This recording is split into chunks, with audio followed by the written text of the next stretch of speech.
Wendy Brown's Politics Out of History was published in 2001. In her book, Brown argues that the grand narratives of modernity, such as the progression of reason, the pursuit of truth, the advancement of freedom, the quest for equality, and the promise of endless progress and peace, have been shattered by the realities of our time. These narratives once provided a framework for political thought and action, but they now lie in ruins, with no viable alternatives to replace them. In her book Politics Out of History, Brown examines the distortions and shortcomings of politics in this postmodern era. Despite the proclaimed triumph of liberal capitalism, the world is not teeming with stable, just, and inclusive societies where poverty, environmental degradation, and social divisions are mere remnants of the past. Faced with persistent problems and devoid of comforting ideals,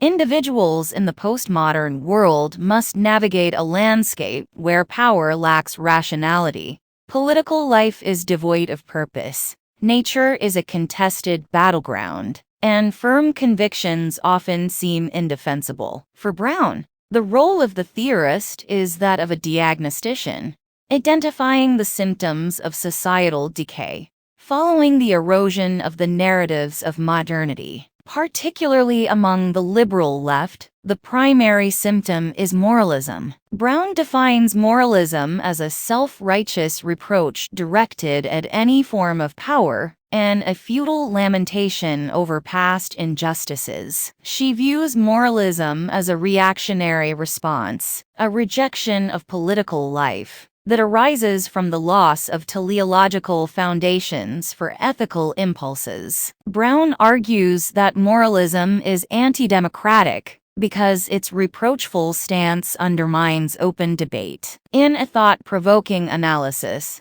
she reflects on her own encounter with feminist moralizing, where her critical examination of a women's studies program led to accusations of collaboration with the enemy. Brown, much like Hannah Arendt, condemns moralism as totalitarian when it promotes an uncompromising pursuit of truth. Instead of retreating into moralism, Brown advocates for an agonistic politics that embraces contingency, creativity, and compromise. Her theoretical allies in this endeavor are Friedrich Nietzsche and Michel Foucault, whose influences pervade her work. Brown presents a meticulous reading of Nietzsche and Foucault, rarely straying from their intellectual shadows. While her chapter on Marx is more original, assessing Marx's tendency to both dismiss and rely heavily on the power of culture and superstructure,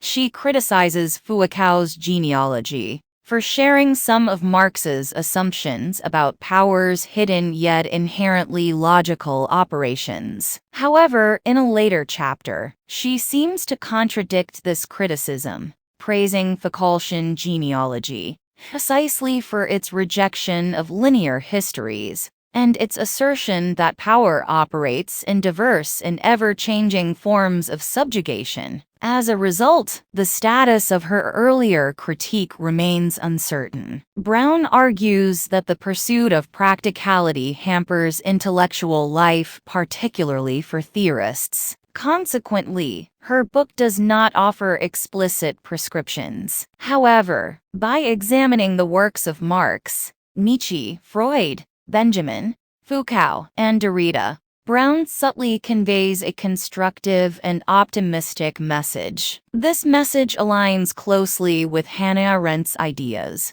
although Brown does not explicitly acknowledge this connection. Arendt believed that exercising judgment allows us to reclaim our human dignity from the dominating influence of history, which she referred to as a pseudo-divinity. By challenging history's authority to define our lives and world while recognizing its importance, Arendt aimed to revitalize our capacity for judgment and, through judgment, validate the particular and the contingent. Brown suggests that the simplistic meta-narratives of modernity, while appealing, are less conducive to the development of sound political judgment, compared to the complex and contested micro-narratives that may emerge in their absence. Politics that arises from engaged, agonistic readings of history, Brown concludes, may offer modest new possibilities for the practice of freedom, drawing on Nietzsche's famous maxim, "What doesn't kill me makes me stronger." Brown extols the practice of freedom in the space once occupied by the stabilizing structures of modern political thought and life. Brown assumes that contemporary democratic politics is robust enough to withstand such challenges. Should we share her optimism? Enabling worn-out narratives to fade into oblivion may indeed inspire virtue and challenge domination, as Brown argues. The permanent resistance of citizens to the state is essential for democratic life, even though the state guarantees their freedom to resist.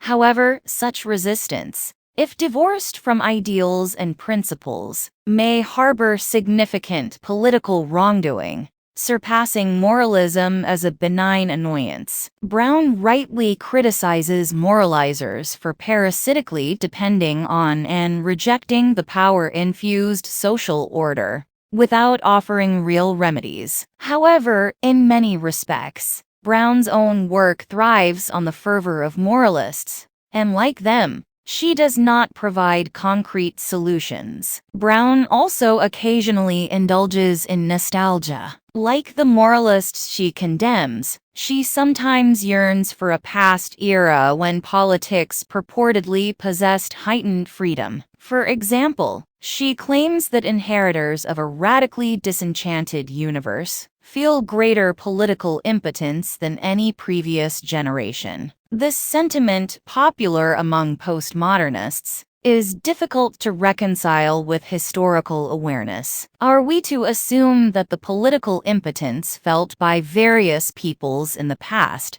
such as ancient slaves, medieval serfs, or colonial peasants, pales in comparison to that experienced by our generation, including those who surprise pundits at the polls, or aided in toppling the Berlin Wall? Undoubtedly, the technocultural forces that shape our world are formidable. However, we must acknowledge that political freedom and opportunity can coexist with increasing cultural homogeneity.